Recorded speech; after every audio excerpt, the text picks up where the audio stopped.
Welcome to the Referrals Podcast, the show designed to help everyone from the solopreneur to the Fortune 500 company win the referral game. If you want to build a company with an army of ambassadors and raving fans who speak highly of you and refer you willingly, you are in the right place. And now, here is your host, Michael J. Maher. Happy New Year! Welcome to Referrals Podcast, the first episode of the new year 2022. Happy New Year. Happy New You. I hope that you had a fantastic holiday season and you are as optimistic and excited about 2022 as I am. I cannot wait to do the things that we're going to do in 2022. First, a huge shout out to Referco clients.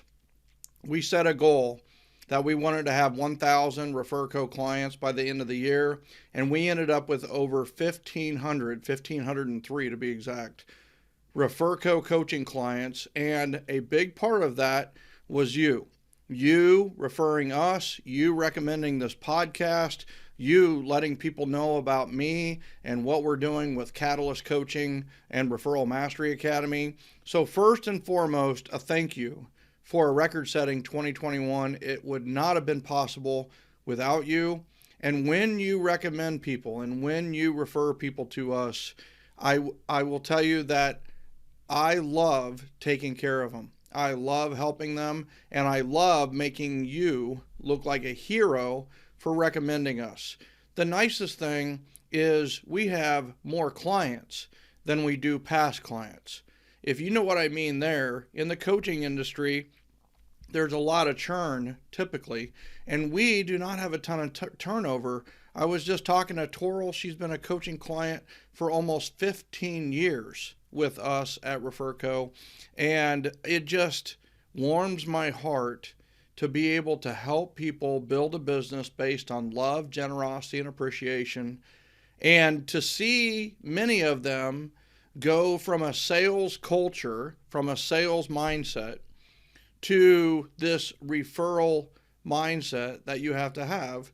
And that I love seeing the wow when they do something and it turns into a referral based on the strategy that we taught them, and they start to believe. Like at first they're hopeful, and then they start to believe because it's working, and then they eventually get to faith, and they have faith in this business building model based on love, generosity, and appreciation. It's not fluff and stuff. We're not holding hands saying kumbaya around a fire or anything like that. It's strategic, it's tactical, it's practical, and it works faster and it works better than what is traditionally taught in sales programs. And I'm very excited about that. So pardon the commercial right out of the chute, but I'm so excited when I found out that we were at 1,503 and we set our goal to go to 3,000 clients by the end of 2022.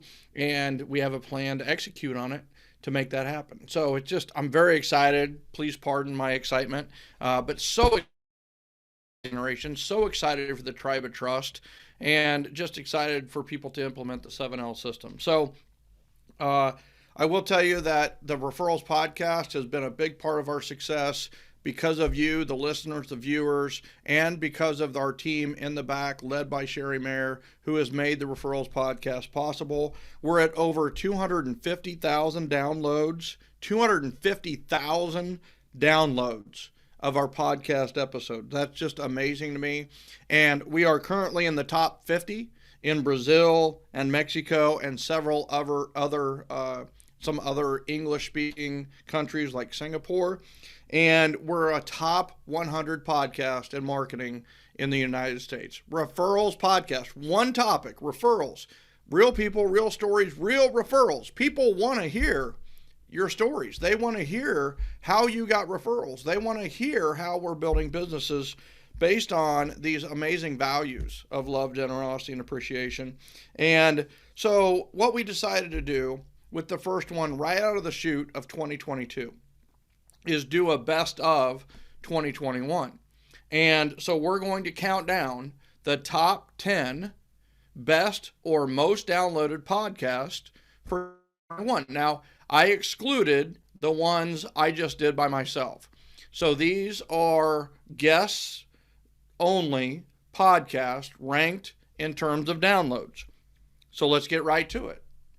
The number 10 most downloaded referrals podcast from 2021 was one of the earliest in February, right around Valentine's Day. Kimberlee, Meserve, and myself went over the Peloton Giveaway. And you can check this out at episode 171, the Peloton Giveaway with Michael J. Maher and Kimberlee Meserve. There are 4 different types of events that you can run. There is the typical live event. There is the event that is like a virtual event. There is a pickup event where they just come and pick it up. It's like a drive-through party. And then the 4th type of event that you can do is a grand giveaway. And that is essentially where you're doing some type of awesome prize and people need to do things to win that prize, which might be, filling out some information for you, calling you, recommending you, doing reviews on Zillow or Google or Facebook or whatever it may be. And we went into, Kimberlee went into very, very, very good detail on her Peloton giveaway. And here is a quick snippet of episode 171, the Peloton Giveaway with Michael J. Maher and Kimberlee Meserve. And what I'd like to do is I'd like to go chronological, if you're okay with that. Like sure. Literally like the plan. I'm a chronologically minded guy, I guess, but it's like, you have a planning sequence, you have an invitation sequence, you have a confirmation sequence, you have an event sequence, and you have a follow-up sequence, right? That's event mastery class. And so that's kind of, if it's okay with you, go through it sure. Kind of that flow.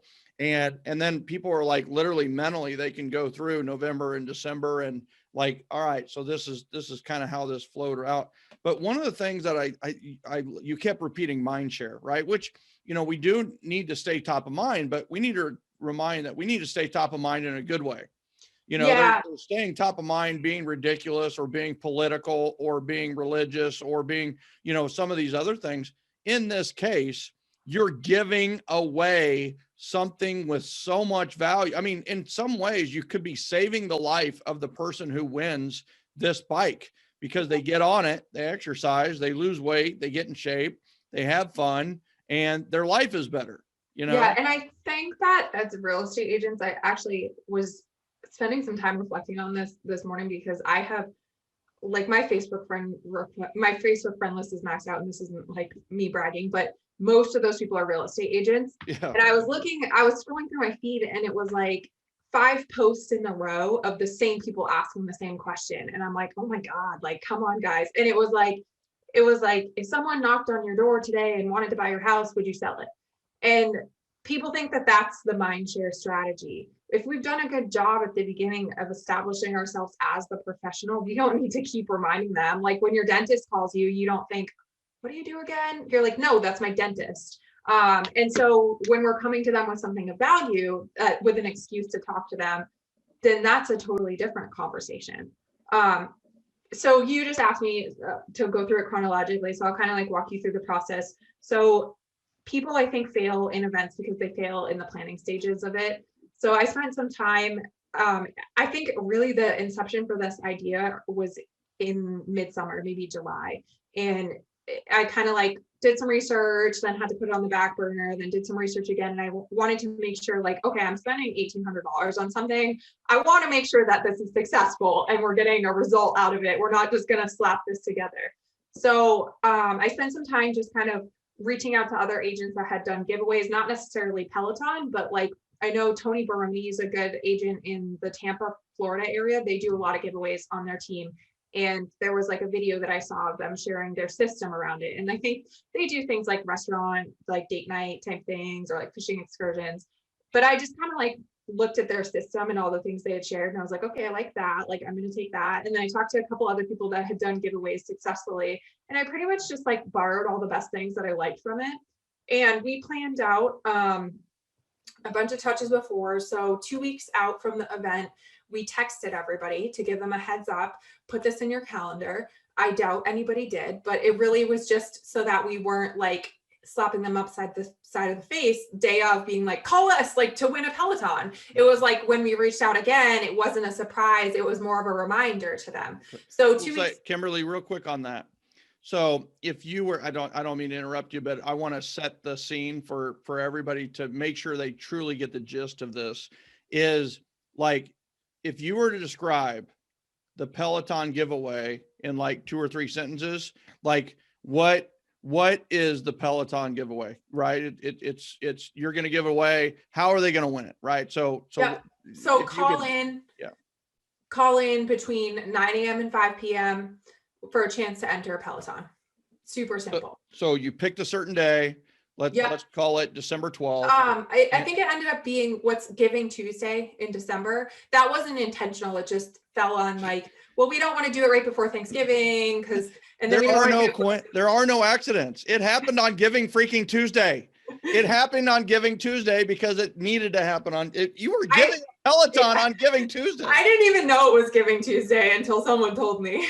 Well, like I said, there are no accidents. It happened perfectly and on the perfect day. So 9 to 5 on Giving Tuesday, they were to call in, and all they had to do was call you. Yeah, I gave them a number. We set it up through Number Garage. There's like a bunch of different systems you can use, and essentially they call into this number. It's like a contest hotline, and that number routes out to all my team members. So if the first person doesn't answer, it rings to the next person, and so on and so forth. Easy. It's a telethon, and the only difference is instead of giving money, they're getting a Peloton. Exactly. And we didn't require anything from them. If someone wanted to call in and they didn't want to like us on Facebook, they didn't want to follow us on Instagram, they didn't want to send us a referral, that's okay. Right. The act of just calling in and giving us your name and contact information got you 1 entry. I love it. And thank you for doing that, because honestly, now everybody in their head is okay, I can picture this. So now let's go 2 weeks before Giving Tuesday. You sent a save the date email. Maybe they kept it. Maybe they didn't. Email, sent a text. I find that a huge amount of my database is kind of like millennials, because we do the first time homebuyer workshop. Yeah. And I think it's just important to communicate with people in the way that they want to be communicated with.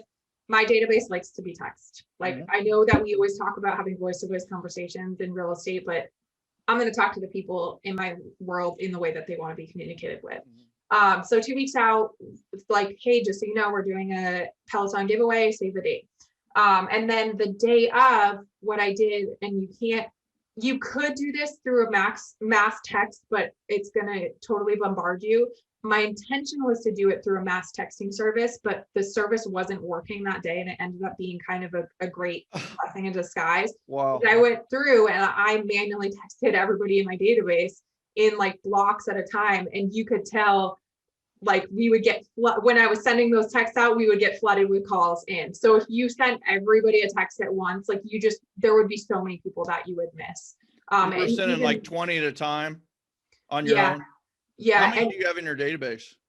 We have about 1,500 people. So you text messaged 1,500 people that day? I probably got to 3/4 of them, but yeah, as many as I could. Yeah, that's awesome. And so as soon as you sent out the text message, they started calling to win a Peloton.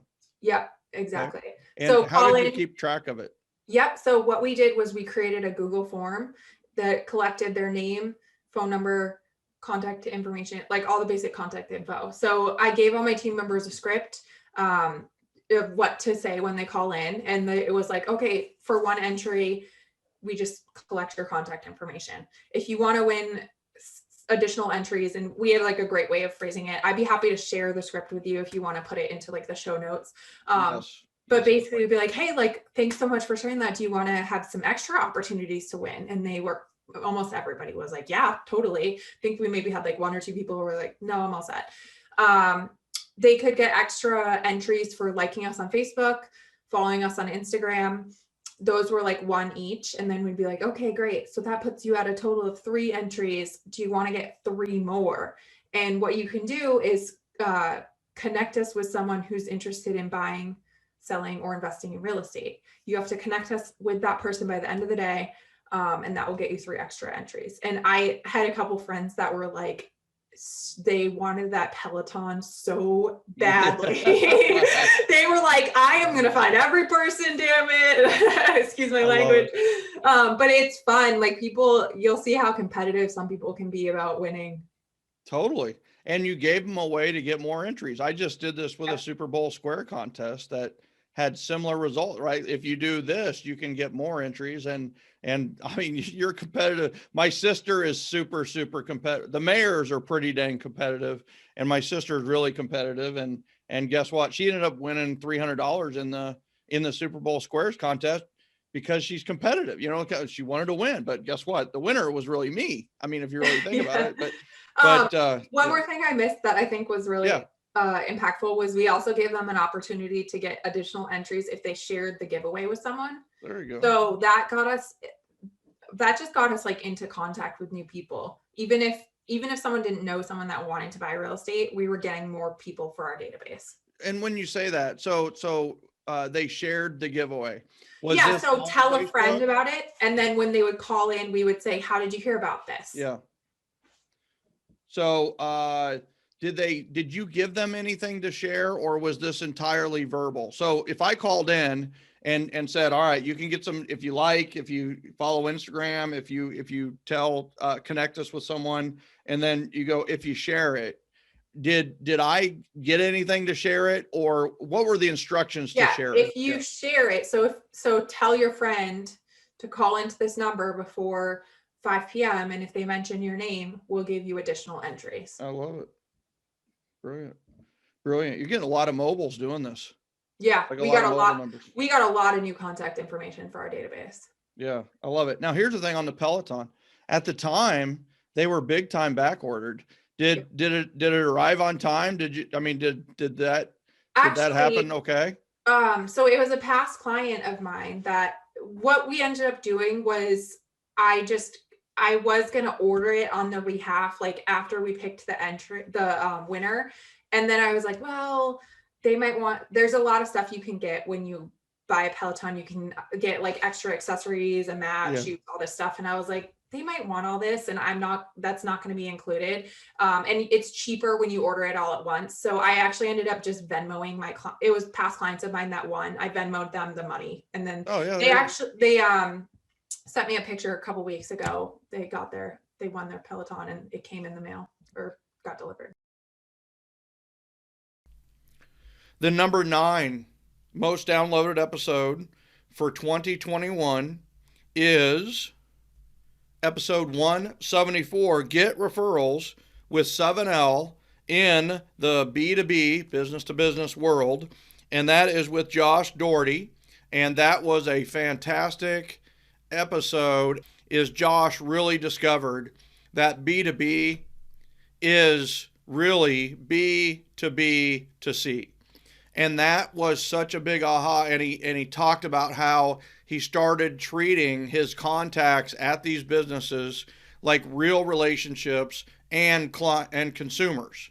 And once he started treating them like people instead of businesses and implementing the 7L system, his referrals went through the roof. I love that episode. I love his authenticity, his vulnerability, his implementation. It's just a great episode 174. And here is a taste of episode 174, Get Referrals with 7L in the BTB, business to business world, with Josh Dougherty and Michael J. Maher. So what makes this system different over the other sales systems that you've studied, been exposed to, and seen? As you know, you've studied sales left and right for years upon years. What do you feel like is the difference with the 7L system versus, what is taught out there? So it's interesting in that, so being 2021, and I entered sales in 2001, and I guess I'm a younger person, whatever. But I've been in sales for 10 years now, and it's interesting, certainly my journey in sales. And I will say that really the past 8 years of sales prior to implementing 7L has been the traditional, cold calling, walking in businesses, giving business cards, going to networking events, doing chamber things, trying to establish connections with people. The problem with all of the common denominator of all of it, and I'm not bashing it because it works. It does work. I've made plenty of sales. I've landed some great clients, a great career to speak of from those tactics, but they leave you empty. They're not fun. And the common denominator from it is it takes away from generosity. It's constantly taking, right? It's not about giving back. It's all about what can I get? What is it? What's in it for me, right? And not focusing on them. And of course, it's like, sales is, if you have a product, you gotta listen, and you gotta use your ears more than your mouth, and all of that is very true. And if you have a product that can solve problems, then you're at a good position. But when you're coming from a position of, I'm only doing this to get a sale, and I'm not truly doing it to truly help them, it's a big issue, and I think a lot of people miss it as they're kind of going through life and going through sales in that regard. So to bring it back here, right? The biggest shift is how do I, in a B2B world, bring the concepts of love, generosity, and appreciation to people when I'm selling to businesses? The simple answer is you're not selling to businesses. You're selling to people. Wow. People make up businesses. Yeah, that's a big awareness, is that it may be B2B, and we say it's business to business sales, but it's really still a person. You're still talking to a person who's making a decision to purchase from you. I love that. How do you do that? So what are you implementing within 7L that seems to be working for you to get those sales through from other businesses? Yeah, great question. So really, to kind of get started with all of this, right, you've got to talk to people. And being here, and even from my previous job, I really didn't have a big network at all to speak of. I'm not from Georgia. My last job, I was in staffing. That's what moved me down here. So I couldn't really just like go after the old book of business that I had or anything like that, even though it's different industries. So I really kind of had to start from scratch. And starting from scratch was actually getting kind of back to the basics, right? Looking into networking groups, joining Chamber of Commerce's, talking to local people within your community. But the biggest thing as far as with getting started there is starting here. And when you're talking to these people implementing the 7L system, and what the system really allows for is for you to get in front of these people. And it is funny because I was talking to Tommy about this the other day, and he was like, oh my gosh, you have to share that on the podcast. So here I am. In sales, and I'm sure, Michael, that you've heard this and many others listening this, that they're always saying that you got to have 5 to 12 touches before someone will either meet or buy from you, right? What the beautiful thing about 7L, and I believe that to this day, because I don't think I've ever made a sale when I didn't at least have 5 touches. The nice thing about 7L is it gets you those touches in a way that's all about them. And it's truly about you giving them value. So when you meet with somebody, whether it be a client, or a prospect, or just someone that you're networking with, that there's your touch 1 is just sitting with them. Touch 2 afterwards is sending them a thank you note.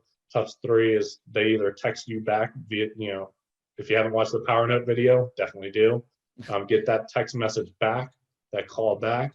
And the other one of the things that I've added to it is, if I meet with somebody, especially in the networking realm, right, a 1-to-1, if I had really good genergy with them, right, and you've got to feel that too. I mean, there are some people, there are definitely folks that you're going to sit with and you're like, yeah, I don't think that is going to work. Very transactional. That's how they're kind of it is, that's fine. But it's following back up with them. And I give myself 1 to 3 weeks, and I make it an absolute point to give them a referral or give them something of value. Or even if you don't have either one of those, make sure that you call them and say, hey, I was thinking about you because of this. And the chances are, if you are deliberate in trying to help that person, you will think of them for something. You know, I was at this client and they brought this up. Is this a potential good referral for you? What that really does is, if you think of it, you have a one-to-one, a couple weeks go by, right? They've gotten a letter from you. Handwritten note, right? Right. Handwritten note. You've now, maybe a week and a half maybe goes by.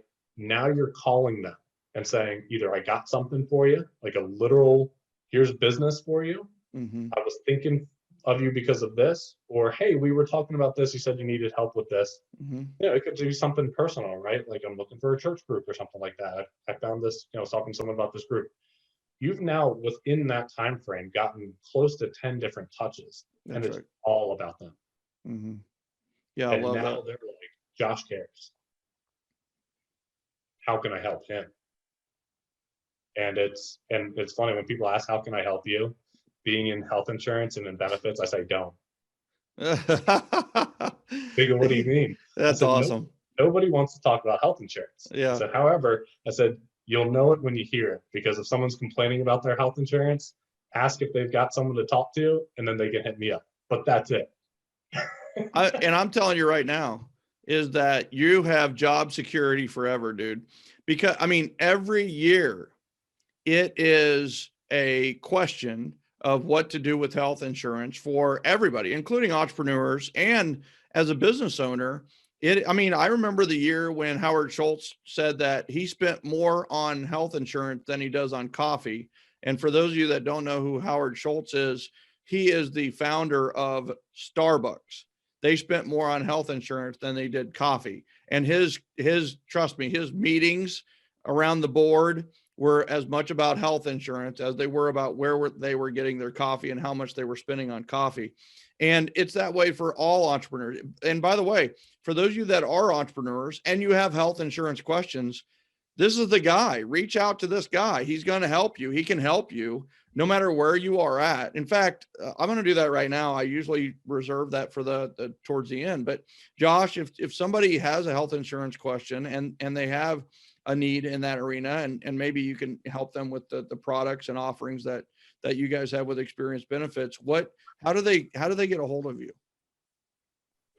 Honestly, call me or email me. Number, I'm not afraid to put it out there, 404-484-9263. Give me a shout, shoot me a text, or send me or my company an email. It's either info@experience, and there's no E at the beginning of that. It's just XPERIENCE benefits.com, or josh.dougherty@experiencebenefits.com. I am happy to answer any questions that you all might have. That's awesome. And then the number 8 most downloaded podcast from 2021 is 190. And this is kind of cheating. 190 is the halftime report with Michael J. Maher and Sheri Maher. Sheri Maher is the guest, and we go through the halftime report, which is what do you need to do for the last half of the year to maximize your referrals. And so we actually had a great download with that. But I have to tell you, I'm kind of fudging on this because Sheri was the guest, but this is my chance to really dive in and talk about how much I appreciate what she does with Referrals Podcast. Without her, this would not be possible. And you get a glimpse of that in this podcast and how great she is. And it's just one of those where the halftime report was the 8th most downloaded episode, and rightfully so. It was very tactical, very strategic. Check it out at episode 190. Here is the 8th most downloaded episode with Michael J. Maher and Sheri L. Maher, the Halftime Report. Check it out. Sheri, go ahead and repeat your question just so that everybody's on board with and catches up to where we're at right now. Well, no, we were just talking about that it's halftime. It's halftime in 2021, and it's been an incredible year after an incredible year. Mm-hmm. But talking specifically about 21, just how we're at halftime and you know, what's the score at halftime? Yeah, I love that, because this comes straight from my younger days coaching all the way till today. I literally continue to use this today at halftime. We walk in the locker room or we go to wherever we go for halftime, and I say to the kids, I'm like, what's the least important score in sports? And they all say halftime. And I will tell you, I've been up huge at halftime and lost games. I've been down huge at halftime and ended up winning games. I've been tied at halftime and blew them out the second half, and I've been tied at halftime and got blown out in the second half. So I've seen it all, and nobody checks the halftime score when they look at scores. I mean, if you looked at the Atlanta Hawks Milwaukee Bucks game, did you look at the halftime score? Or did you, by the way, it was tied, or did you look at the final where the Bucks beat them by quite a bit, you know? So it's one of those where it's like, wherever you are during this year, it's just halftime, right? So you can't rest on your laurels. And by the way, that does remind me of early in my career. My first year in real estate, I did 37 transactions. My second year, I set the goal to do 100 transactions. And I will tell you, halfway through the year, I was already at 60, 70 transactions done. Well, I'm at 60, 70 transactions. I'm going to make it easy. And I also was very lack of knowledge, immature, that kind of thing. But so what happened in June and July, I kind of just shut it down. I kind of got lazy. And true story, I ended up with only 87 transactions in my second year, where I should have ended up probably 115 to 120. And because I got lazy. I was just like, I quit executing. Well, the next year, true story, in June, I was actually at about the same place. I was about 60, 70, 80 on the transactions. And I sat down, and for a couple of days, I worked on my plan for the second half of the year, which I should have done the year before. Now, every year, the first week of July, which is next week, but this end of the June, first week of July, I sat down and I go over, what are we doing the second half of the year? Well, I did it that year, and ladies and gentlemen, my third year of real estate, I did 187 transactions, pretty much all my own. I did have a transaction coordinator that I shared through the office, and I have to give Sheri, once again, a lot of credit. She helped a ton that year with a lot of the behind-the-scenes stuff, but 187 transactions, basically me, and it was because of a great plan that I had in the second half of the year, which this whole idea of getting my thoughts together midway through the year has served me so well throughout my career. It's not even funny. All day today, during my coaching calls, and you'll notice I'm a little bit hoarse. It's because I've been having coaching calls all day, and we've been talking about what is your second half plan. First of all, if you're not in Summerfest, I'm telling you, this may sound like a sales pitch. Get in Summerfest. Sign up at summerfest21.com, because one of the things I'm going to help you do is this little thing right here. And I know that's hard to see. And we'll actually make it the download for today's podcast episode. This is the next 26 weeks of the year and how you're going to communicate with your database that week. So also on this sheet, which is a very handy sheet, I have the special days and dates. So like July 10th is Pina Colada Day. I don't know how you can use that, but use it as you might. And then here's a big one, though. The 18th of July is National Ice Cream Day. That would be a great day to have a small event or a big event where you wheel out the ice cream truck, or you go to a local ice cream shop and you tell everybody you're there and you buy ice cream. Hot Fudge Sunday is July 25th, which literally is Hot Fudge Sunday day. And then you've got back to school stuff coming up. There's all kinds of, October 23rd is Make a Difference Day. There's Sandwich Day, Donut Day, Veterans Day, and so on and so forth. But they're all on here. So to the right, I can write down in here, oh, you know what? This would be a good day for an event. Or this, oh, you know who that reminds me of? S'mores Day. That reminds me of Nicole Aldaz. I need to reach out to, because she did an awesome virtual S'mores Day event last year. How cool is that? So if you want this download, go to referralspodcast.com. But the thing that I want you to know, if you're signed up for Summerfest or not, is we're gonna help you fill this form out so that you have a plan for the last 26 weeks of this year. It's halftime. You've got 26 weeks. The key to success, how do we win the second half, is we have to execute. Go for perfection with how you run your time block. Go for perfection with how you run the event system. Go for perfection with how you run your rituals. Go for perfection. Like, go better.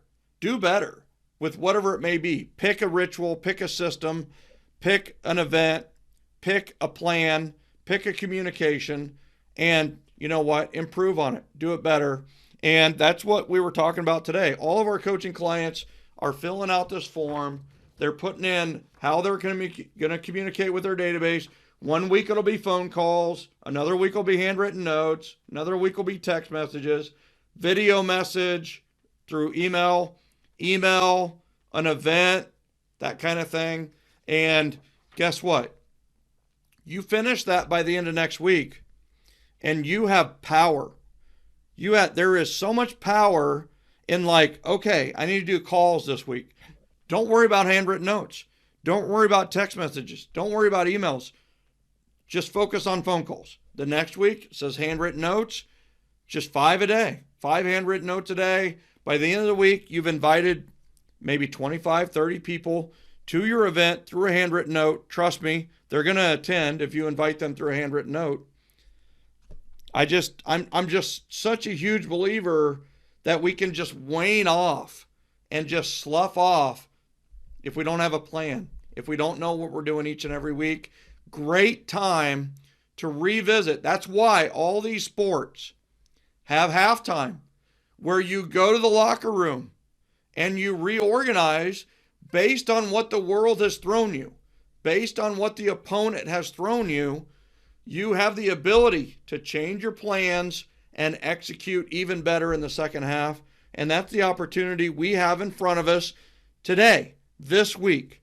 So I think that's, Sheri, I think you teed me up perfectly on that. And I am such a huge, as you know, I'm such a huge believer in this halftime adjustment. What do we got to do? And we've made adjustments, which I love. I just love where we're going with Referco. And I think you hit it on the head. The 7th most downloaded episode from 2021 is episode 169, Lead with People, with Pat Mancuso. One of my favorite guests, one of my favorite people in the world, Pat Mancuso, started up a coaching company, started up some training, and he is really dive deep into leading with people. How do you leverage people, systems, and technology and tools along with it? And this was a fantastic, what I love about Referrals podcast is we don't just like tell stories and aw shucks, and it's very granular, and this episode is just another great episode of, you know what, some people say lead with people. But we talk about, like, how do you lead with people? How do you focus on the person? When it comes to human resources, yes, that department, which is the most important department in the entire company. I mean, how do we maximize the human resources that we have? Here is the 7th most downloaded episode of 2021, Lead with People, with Michael J. Maher and Pat Mancuso. We thought we'd share a little snippet with you. Here it is. What do people struggle with the most when it comes from your perspective? Well, it's a great question, Michael. And I think, first, what do leaders struggle with the most? They struggle with growing their skill level and understanding that none of us were blessed as leaders. The leaders aren't born, they're grown. And what happens if we're not aware of that is we're impacting so many lives. We're working on a book, and the premise of that book is leadership is not a light switch you can turn on and off when it's convenient.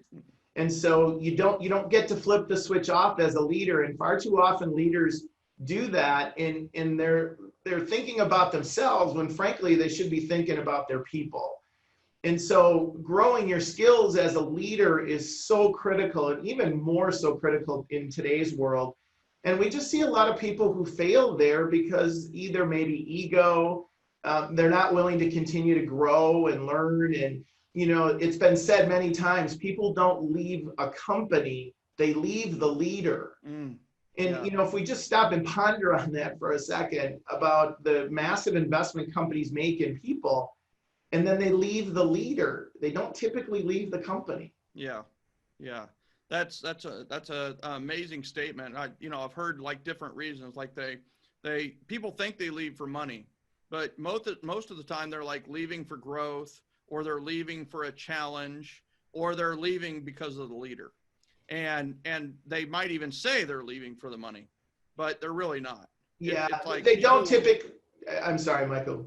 Yeah, go ahead. They don't typically leave over money. That's what they say because that's an easier and a more comfortable conversation. Mm-hmm. When you truly step back and you talk with people at the point that they're ready to leave, what you find out is it wasn't about the money. It was about what they could have accomplished that person who employed them or led them never knew. Mm-hmm. We don't typically go deep enough with the people. We don't get into that relationship as you talk about in your books and your philosophies.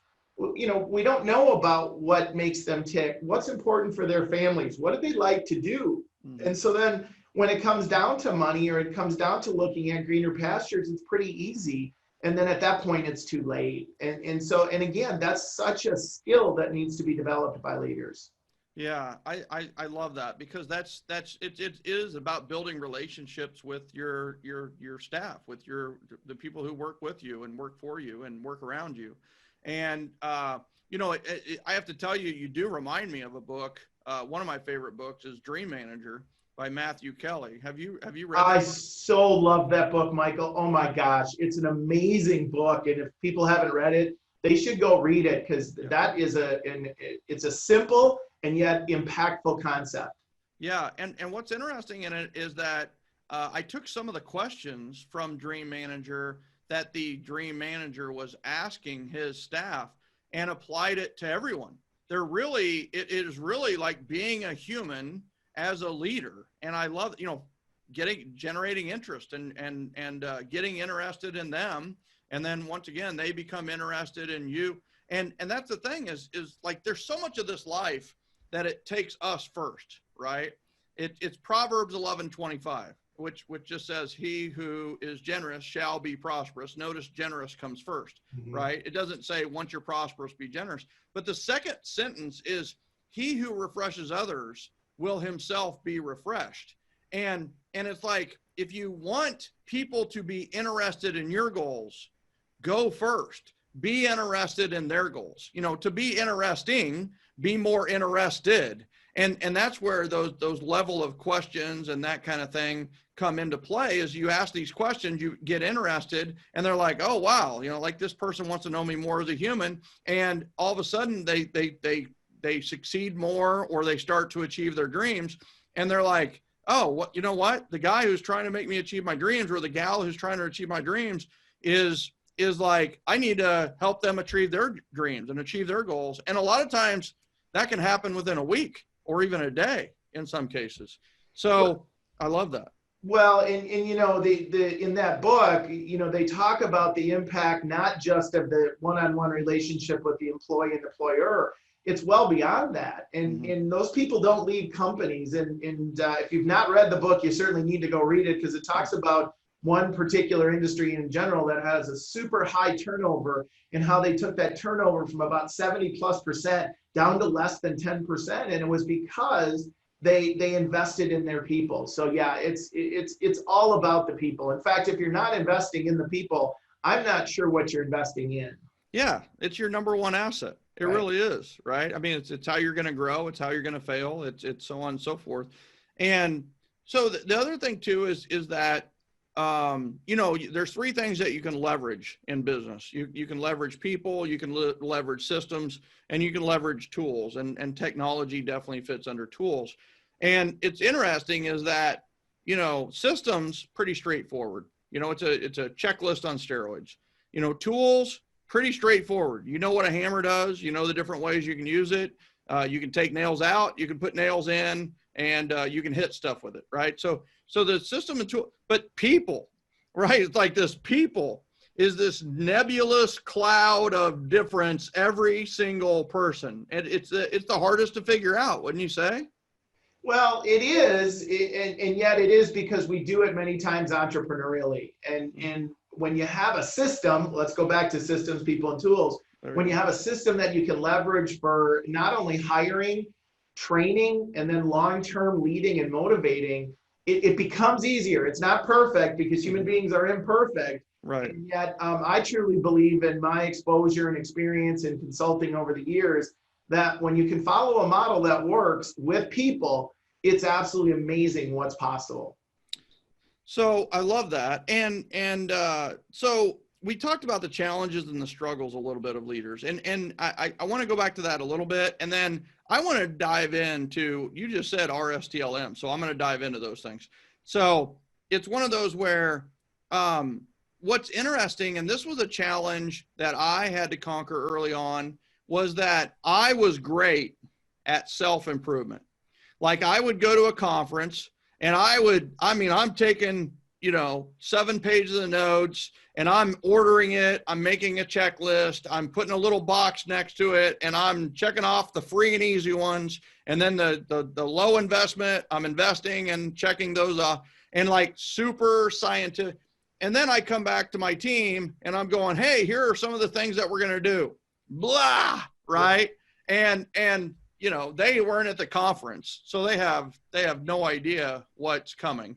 And it got to the point where, in my first couple of years, they hated for me to go to a conference. They're like, you sure you need to go to this conference? And I'm like, yeah, I'm fired up and everything else. And they're not saying that because they don't want me to go. They don't want me to come back. It's one of those. So, how do we handle that dichotomy between, growing ourselves and growing our people?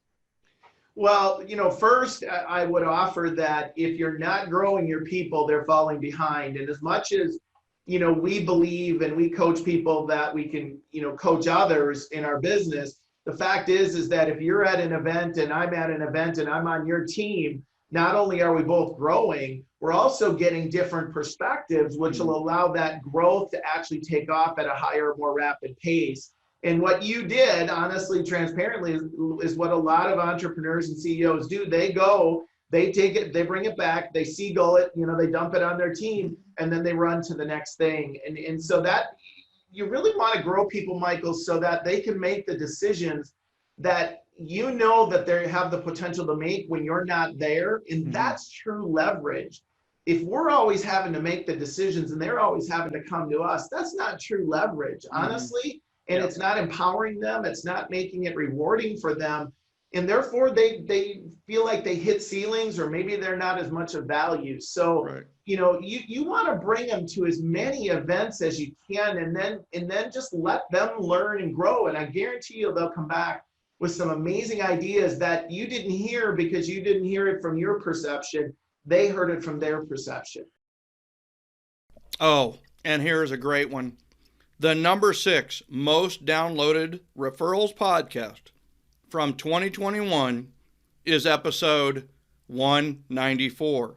Is this the greatest affirmation of all time? With Matthew Lee. I'm telling you that this is maybe the greatest affirmation of all time.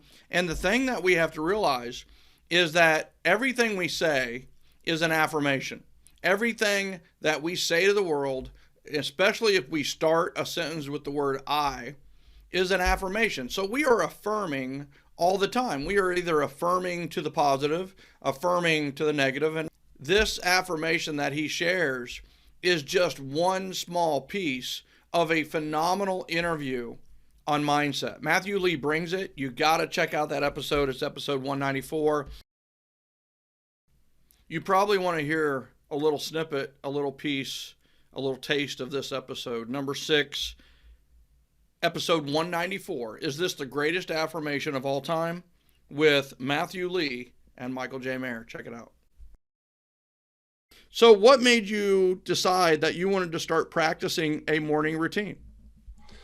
Well, I would say I didn't necessarily come across it because I was in such a great position, but for me, I really called it my double rock bottom experience. In about 2015, after reviving my business after 2007, 2008 crash, at 2015, I really felt like it was time to give it up.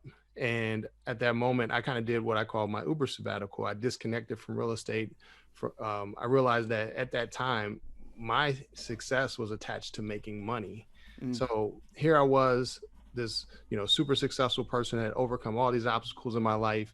Yet at this moment, the success that I equated to, financial success, I didn't have that anymore. So I really needed to, use that pain that I was experiencing, that I didn't even know I was experiencing, going through all of that, to discover and really realign to my purpose. So it took me probably 3 years before I engaged in a program called the Wake Up Warrior program.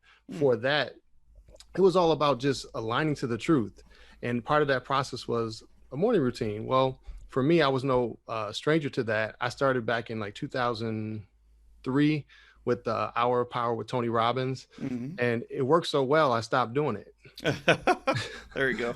So, once I reinitiated it, I kind of looked at this as my sacred space, the place that I went every day to just really ask myself the questions that I needed to ask before anything else happened in my day, so I could get centered and aligned to who it was that I was becoming, as a result of some of the tragedies that had happened in my life through business and stuff. So that's kind of where it began. I think one big thing that I got out of that is the rebound, right? You said you crashed and burned, but you didn't burn. You just crashed. And it's okay to crash if you rebound. You went down in 2007, 2008, like everybody in the world. It basically, the American economy pulled the global economy down during 2007, 8, 9, even part of 2010 and so on. And so boom, but you rebounded, right up through 2015. And then 2015, you saw a similar type of crash, but not a burn. You're on the rebound, right? And right now you're on the rebound and you're continuing to go up. And it's one of those where you knew, or it sounds like you knew, that you needed almost like a, not a centerpiece, but almost like a kind of like that rock bottom, right? What is your rock solid strategy to go back to kind of get yourself back on track? It sounds like you went with the morning ritual as being that centerpiece, or that rock bottom, or that rock foundation for yourself. Is that true? That's exactly it. I mean, if you think about everything, I look at the rock bottom of the morning routine really is your nighttime routine. And once I built that, I realized that, man, having that commitment to myself, like making and keeping a commitment to yourself, that's what true confidence is built off of. And having that morning routine in place, being able to go back to it, I reconnected to what really, made me who I was. Because ultimately, when my business crashed, I felt out of alignment, out of integrity, all the things that made me successful in life. I mean, I came from a very tough upbringing, background, single parent home, the oldest of 3. Got a Division I basketball scholarship. So all the things that I was told I shouldn't be able to do or couldn't do, I was able to overcome those things. Coming to Chicago, I'm originally from St. Paul, Minnesota. Coming to Chicago, I mean, one of the biggest cities in the country, and being able to overcome even, not really knowing many people. How to not get credit. lost in the city. I Yeah. mean, that's one of the biggest things ever is how do you find your niche in a city that's so big, right? And that's the thing about the internet and social media. It's like, how do you find your niche with 4.7 billion people or whatever it is on Facebook, So, and I love that you went back to the structure. And I also love that you said that the morning ritual starts the night before, because that is so true. I'm just telling you, you go to bed at midnight, 5 a.m. might happen one time. It might happen twice. It's not happening 3 times. It's just not. It starts the night before. And quite honestly, what you can do the night before will really set up your morning ritual for success. And I want to throw, there's people who are listening to this that have heard us talk about 30 mornings, right? Or they've been in 30 mornings. And they're just like, yeah, I like the idea, right? But they haven't taken the step to do it. Here's what I'm going to encourage them to do. School's coming up. If you have a kid that's in school, what time do they need to be on the bus or go to school? Let's say it's 8:45, right? So what time do you need to get them up? Probably 7:45. Let's say it's 7:45. I want to encourage people to get up at 7, right? Just get up earlier than they have to get up to get them organized, right? Give yourself 30 to 45 minutes before the world hits and just enjoy the moment. That's all. This isn't about getting up earlier. This is about getting up better. I'm not asking everybody here to join the 5 a.m. club. I'm not, right? I'm not a part of the 5 a.m. club. I don't even get up till 5:55. So it's one of those where it's like, hey, listen, I want you to be a part of the get up 30 to 45 minutes, maybe an hour before your world gets up, and see what happens. So that leads me to what was different about joining 30 a.m.s, right? When you did 30 mornings, what did you find that was different? You have a big background here, Matthew, that a lot of the people don't. Some people come to us, this is the first they've even heard of a morning ritual. Hour of Power, I'm familiar with Hour of Power. I grew up with Hour of Power as part of things that I did, right? And with Tony Robbins, thank you, Tony. And then, coming from that and then going into your background with the Wake Up Warrior, and then boom, you're in 30 mornings. So what was different about the 30 mornings experience for you? I feel like there's a number of things. One, I think you guys have a great structure. 2, you guys stagger the times that people get up. So now you help people to ease into the process, because it's not just wake up at this specific time. You actually start an hour ahead, and then you ease people through that process. Another, interesting thing is just a community aspect, because I look at getting up and really, one, that breaks a lot of limiting beliefs. If you've really struggled with that, and of course we look at ourselves on the surface level, we're successful in everything else we do, but I can't get out of the bed. So when you actually face that fear, you have a group of people that you're committing to join in that process. It gives you something bigger than yourself to kind of attach yourself to. So where you struggle at, your weakness, you bring other people that hold you up, that give you that confidence, that give you that certainty. Also, it's the insights, it's the revelations that other people are sharing, because ultimately, we think that, we're all kind of going through this by ourselves. Like when I hit that rock bottom moment, I thought, oh my gosh, nobody else knows how I feel. When in actuality, to get inside of a group, I started realizing that other people have gone through the same challenges that I have. I'm not alone. I'm no different. And ultimately, you get to rebuild the foundation that you want based on where you're trying to go. So I think when you look at the foundation of the morning, where somebody is at right now, they've already got a foundation built. But to go where they want to go, if you want to double your business, you need to break that foundation and build a new foundation. And that's a scary thing to ask somebody, because ultimately you got to deal with all the changes. You've got to basically challenge the identity that you built and who you are at that point. And I think with 30 mornings, you're going to see people at every single different level of the spectrum. You're going to see people who, were where, they're behind you where you used to be. You're going to see people that are in front of you, and just having that confirmation and verification that you're doing the right things. I think it's just going to, help you develop that mental, mindset that you'll need to kind of take those strides forward. We are going to count down the last 5 podcast episodes. next week. And I want to give a shout out to Northwest Association or Northwest Arkansas Board of Realtors and Don McNaughton for hiring me to speak. I will be speaking there on Friday. I'm very excited about that. And I will tell you, I'm back to speaking in 2022. Would love to talk to anybody that you know that might be looking for speakers. I am expensive, but I'm worth every penny of it. Check that out at referco.com.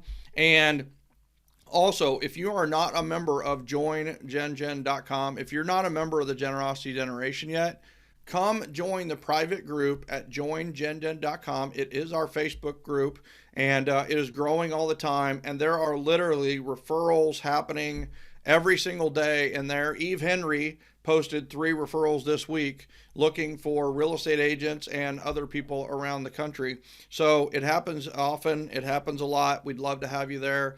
Also, for those of you that are interested in what we're doing with our coaching program, check out referralmasteryacademy.com, referralmasteryacademy.com. And that's, I'll tell you, I really look at it like our Catalyst coaches and the Catalyst coaching are the doctors. And then Referral Mastery Academy is the pharmacy. So you go to the doctor and the doctor says, okay, these are the 2 or 3 things you really need to work on. They personalize and customize your coaching to what you need at the time based on what we have in the Referral Mastery Academy. And it's a beautiful mix. It's really, really already seen incredible returns. 12 referrals here, 16 referrals there, 8 referrals there, 6 referrals with Lynn. So I hope you check it out. So I'm telling you, top 10 most downloaded episodes of 2021. We're going to count down the last 5 next week. You got to check it out. Please check out referralspodcast.com. Check out joingengen.com. And then also, when you get a second, referralmasteryacademy.com. And just know that we appreciate you. We love you. We hope that 2022 is your best year yet. I'm here to help you. The guests of Referrals Podcast are here to help you. I hope you check it out every single week. You walk with us, you listen with us, you watch it on YouTube, you download, you get heavily involved. Those who buy into the 7L system and building a business based on love, generosity, and appreciation have the greatest lives ever. Listen, are they doing 5,000 transactions a year in real estate? No, not necessarily, right? But we do have people doing hundreds of transactions every year. But the more important thing is they're living life. They're loving life. They're living it to its fullest. And when they pass away, I hope it never happens. It won't happen for a long time. But on their tombstone, it's not going to say #1 salesperson 2021, even though they were. What it's going to say is it's going to say loving, generous, and appreciative. And that's how they want to be remembered. And that's how they're being remembered, not only about how they run their life, but how they run their business. I'm telling you, we're blessed to be able to do this. I love you. I love everything about 2022 for you. I'm here to help. Let's go. Let's make it happen. We'll see you on the next episode of Referrals Podcast.